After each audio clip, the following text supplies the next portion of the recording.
Today's scripture comes from the book of Luke, chapter 14, verses 7 to 14.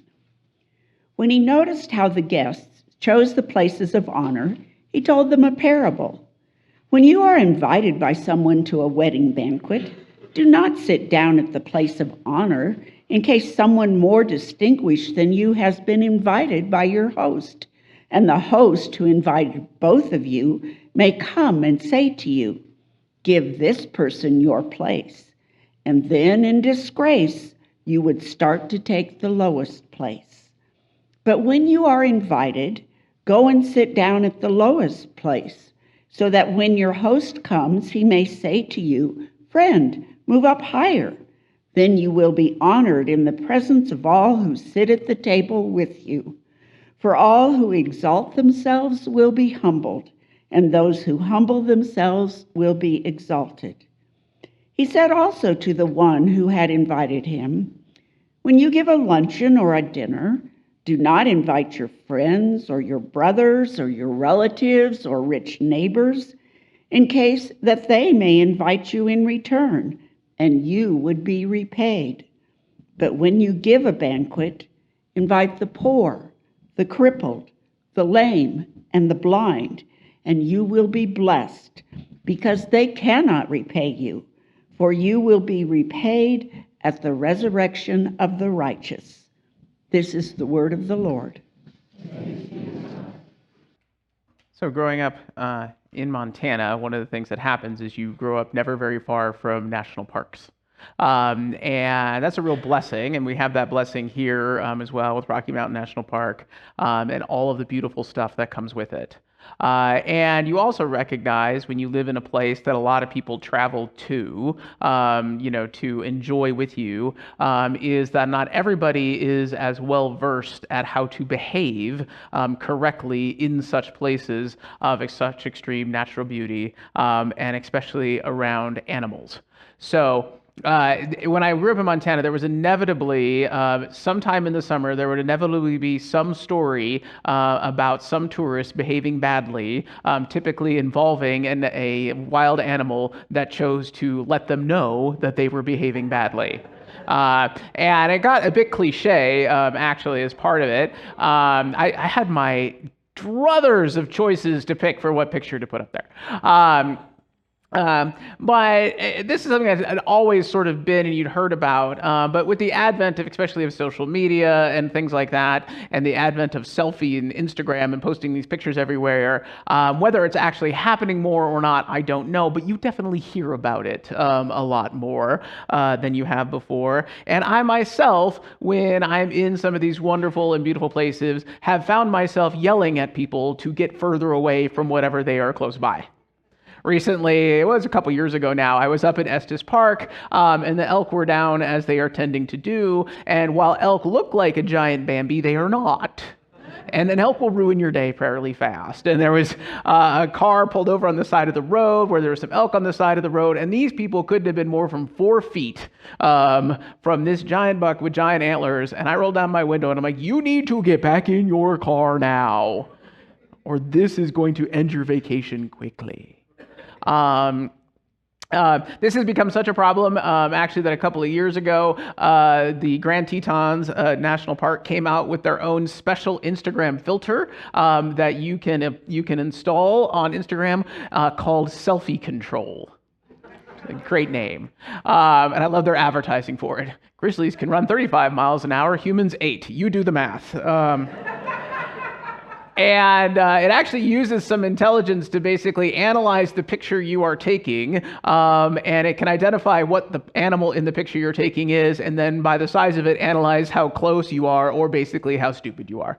And it will give you a warning if it says you're probably too close to whatever this thing is you were going to take a picture of. Which on one hand, sure, I applaud them. That sounds great. On the other hand, there is the sense of, really, we need this? But apparently we do. And in their advertising campaign, one of the things they do say is it's actually kind of hard to tell in these giant, grand, open spaces, how far or how close some of these things are, especially if you are coming from a place where the only time you see animals like this or is at the zoo, where you're used to being able to see them up close because there's some kind of barrier between you and them. Anyway, this idea of selfie control obviously came to my mind as we were putting this thing together, and the problems that can come when we don't practice it well. Right now, as it happens, you're actually far more likely to get into, be injured in a car accident or, in a water accident at a national park than you are to get, hurt by an animal. If you look at the reasons that people get killed or seriously injured in a national park, animal attacks are actually fairly close to the bottom. It's all the normal stupid things that people do that gets you in trouble there, just like it gets you trouble in natural life. But even then, oftentimes there is actually a greater preponderance of automobile accidents in national parks because you are so distracted by what's going on around you and seeing something you want to take a picture of and trying to take a picture while you drive, which you really shouldn't do.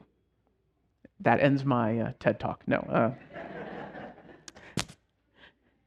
This idea, though, now what's interesting, of course, too, is that when we want the pictures because we want the pictures, and we want the selfies because some part of us wants to remember that thing that we did.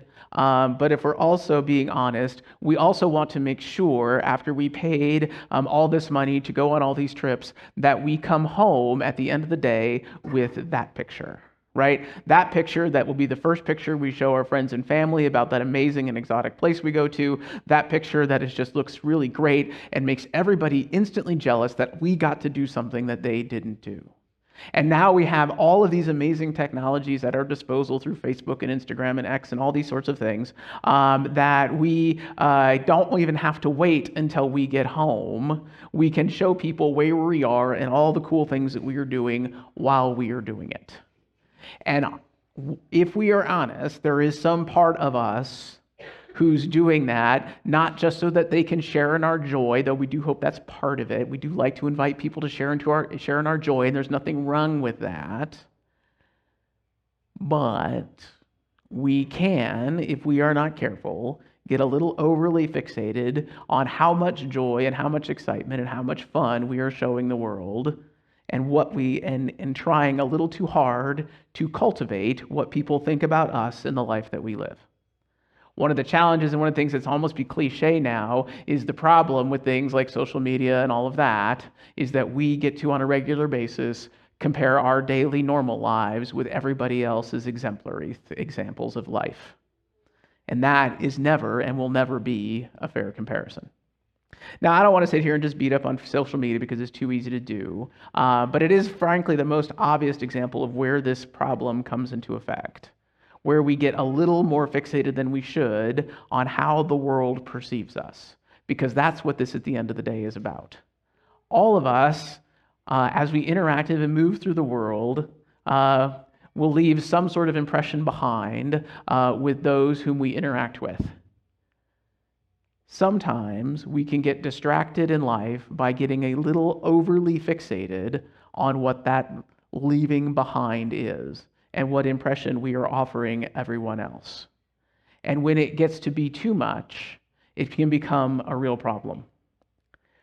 We all live in a world, we all can fall victim to living in a world where it doesn't feel like there's enough of things. And human beings have this weird tendency in that we tend to fixate more on what we don't have than what we do. And we tend to fixate more on what we can't have than what we can. Just yesterday, I was given a prime example of this. After the craft show and after we wandered around the downtown thing for a little while, we came home with all of the swag that you come home with and all the little things and bits and bobs you come with from that event. And my fiance Emily was putting everything out that we had come home with for the three youngest kids who were all very interested in all this free plastic stuff that's going to end up in the trash in the next 24 hours, right? Well, as we're divvying it out, unfortunately, there are three of them, and while we came home with three of most everything, we unfortunately did not come home with three of the squishy frogs. Now, we did not come home with three of the squishy frogs because I lost one. We did have three, and one was in my pocket, and when I rode my bicycle home somewhere along on Highway 60, it stopped being in my pocket. So if anybody saw like a squished foam frog, that was And when it was discovered that we only had 2 of the foam frogs, it didn't matter that we had 3 of the poppets and 3 of the frisbees and 3 of everything else. Everybody wanted what? The frog, because somebody wasn't going to get one. And that was the focus of the conversation for probably a good solid 5 minutes about who was going to get left out of the squishy frog. We have a word for this now. We've coined a phrase lately in the social media age, and of course that word is called FOMO, right? Fear of missing out, right? This has become such a big thing and such a standard part of our lives that we needed words around it. And so if you ever see anybody talking or you're not familiar with the nomenclature, if you see that on the online or whatever it is, FOMO, that's what it's about. It's called the fear of missing out. Right? Social media and all these various things have made this so prevalent for us that now we have invented new words to help us describe what it is that we are feeling. However, this idea of fear of missing out is not a new thing. It is not a contemporary thing. It's not something that was just invented because of social mediums. Human beings have long had this fear. And we have long made poor decisions thinking that everybody else was getting something that we weren't, or we were missing out on some great opportunity, or everybody else was having more fun than we were. And human beings have often made poor decisions when we get more interested in what everyone else is doing that we neglect what it is that we ourselves are doing. It's not just about vacations, however, too, and getting to see exotic animals. It can show up in all sorts of places. One of my favorite examples, because he's one of my favorite people, comes from, of all people, Isaac Newton. And Isaac Newton was well known for, the whole Apple thing and, inventing physics, small things like that. But really, he did. He kind of invented gravity, though I guess God invented gravity, but Isaac Newton was the kind of one that figured it out, right? And he left behind this amazing legacy in that world. He was also really considered a fairly financially smart and savvy person too, and a smart and savvy financial investor in his day, so much so that he was actually placed in charge of the Royal Mint for a while. That was one of the jobs that he held, and he did a lot of investing. And even though he lived in the 1700s, there still was things like stock markets and investing happening. And Isaac Newton made a pretty strong and savvy investment in the South Sea Company, which was one of those 17th, 18th century shipping companies that was involved in all kinds of great and probably terrible things. Well, Isaac saw them and said, this company is going to be great. He made an early investment that he then sold out of, when they had increased in value quite a lot. And he was seen as a smart investor for having done that. But what he didn't know was that the price on that investment would continue to incline and, in fact, continue to increase far more than it had previously. And so even though he had actually made a tremendous amount of money in this investment initially, had he held on, he would have made even more. And he watched as the price continued to increase, and he, instead of really thinking about the money that he had made, he kept thinking about all the money that he didn't make because he sold his shares. And ended up, at the end of the day, taking a lot of the profits that he made and reinvesting in the company when it was where? At its peak. And he ended up losing almost all of the money he made in that original investment, and he lost it because of FOMO. He was afraid he was missing out on an opportunity. He wasn't able to see and be grateful for all of the money he had already made. All he could think about was the big chunk of money he felt like he missed out on. And he was so fixated on it that he made a poor financial choice that even at the time, he writes in his journal, he probably knew was a poor financial choice just because he was so tired and feeling like he had missed out on something important. FOMO is not something that happens just now because of Instagram. It's something we've had for a long time, and it is basically what Jesus is writing about 2,000 years ago in this passage. So Jesus is actually at a dinner party when he's telling a story about a dinner party, right? He's being fairly transparent about what it is that he's talking about. And he's not just at any dinner party. He's at a dinner party hosted by a Pharisee, which is a religious leader of the day. And Jesus, if you know anything about the Gospels, know he tangles with the Pharisees all the time. Right? And so it's a little funny that they would invite him. But he was this kind of traveling itinerant preacher. He was getting an audience. People were interested in him. People were paying attention to what he was saying. And so it was somebody who, when Jesus came to town, a crowd would gather because his reputation tended to go in front of him. And so no doubt the religious leaders of the day, feeling their own sense of insecurity, feeling their own little FOMO, like, who is this person? Am I missing out on something? Are they a threat to me? What's going on? One of those religious leaders decides to invite him to a banquet at his house, which would have been a fairly common social thing to do of the day, because there was no reality TV or YouTube or anything else to take your time off, and you didn't know what people were doing, by their Instagram feeds. You actually had to go and talk to them. And so it was common for people to throw and attend parties, if nothing else, to kind of catch up on the gossip of the day and see who was who and how people were dressed and all of that. So that's how you did that back then. And so Jesus attends one of these parties, and he attends one of these parties really as a bit of an outsider. But because he is seen as this, prophetic person, this person that people are interested in hearing from, he stands up and he speaks and he addresses the crowd. And it's within that context that he tells, within attending a dinner party, that he tells a story about a dinner party. Fantastic. And he talks about the head table. Now, this would have been a thing. Now, we don't tend to, like, when we throw, if you throw like a dinner party today or whatever, it's probably not a very formal affair. You might just be gathered in the backyard. And so it's a little hard to tell, like, who the important people are, and who the respected people are and who they are not, if everyone's kind of milling together, except the important people are the ones tending to be near the barbecue. So, if you want to be important in my house, hang out at the barbecue. But in this day, it was a lot more formal, a lot more regimented, and much more like what we would kind of think of as like a wedding banquet, where there's the head table, where the bride and the groom and all that are. And I was looking for pictures, and I love that this one is two-tiered, right? Like there's the bottom, like it's like first class, business class. You're not quite in common, but you're on the second tier of the up front, But, of course, that's where moms and dads and wedding parties and all that kind of stuff is. And if you walk into any like wedding reception, kind of normal wedding reception, you're going to know, right, where the head table is, right? And that's going to be where the bride and groom is. And, of course, that's as it should be, because they are the focus of the day. Well, in Jesus' day, all kind of dinner parties and banquets were this way, and the most important people, usually the ones throwing the party, were up front, and their closest friends were the ones sitting next to them. There's all these conversations in the Bible over and over again about who gets to sit next to who, and people asking if I want to sit next to Jesus is on the left, and I want to sit next to Jesus on the right. This is why.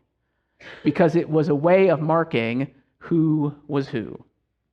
There's a MySpace top 8 places joke in here that doesn't work at all because none of you remember MySpace, but that's okay.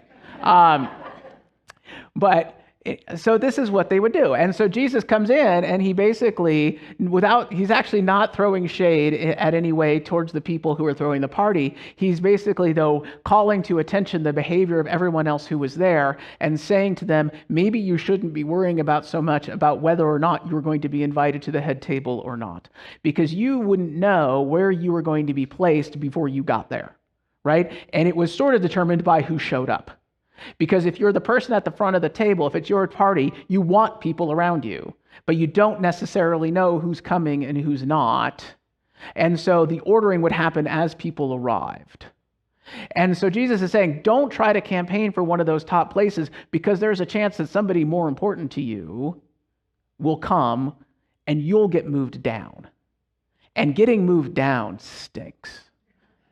Human beings hate losing things. There have been studies over and over and over again that show we hate losing $100 far more than we like finding a random $100, right? We don't like it. And so he's basically saying, don't worry so much about where you're going to sit. Don't campaign to be up at the front of the table, because it doesn't, at the end of the day, actually matter. Come and be. He doesn't say don't come to the party either. He says come and be. Come and sit wherever it is that you are asked to sit. And maybe you will have the joy of being moved up, which feels good, but you will avoid the pressure of feeling like you have to move down. And basically, undercurring all of this is, instead of worrying so much about where you're sitting or who you're sitting next to, worry more about who you are, what you're doing, and what life is for you at that time. And Jesus is basically preaching against FOMO before we even had a word to talk about it, because it is such a huge part, and it's kind of just part of being what it is.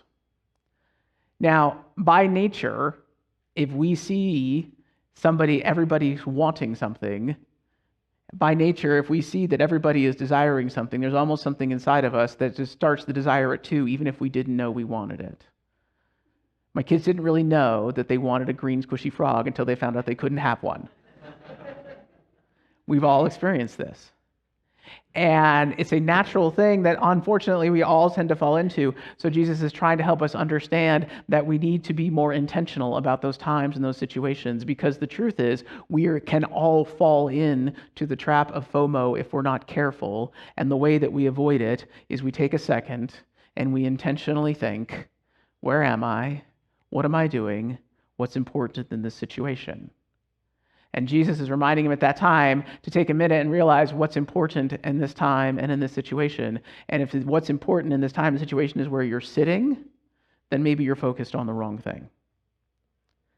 The way that we overcome our fear of missing out is by taking the moment to ask ourselves the question and think intentionally about what it is we are doing and what's important in that moment.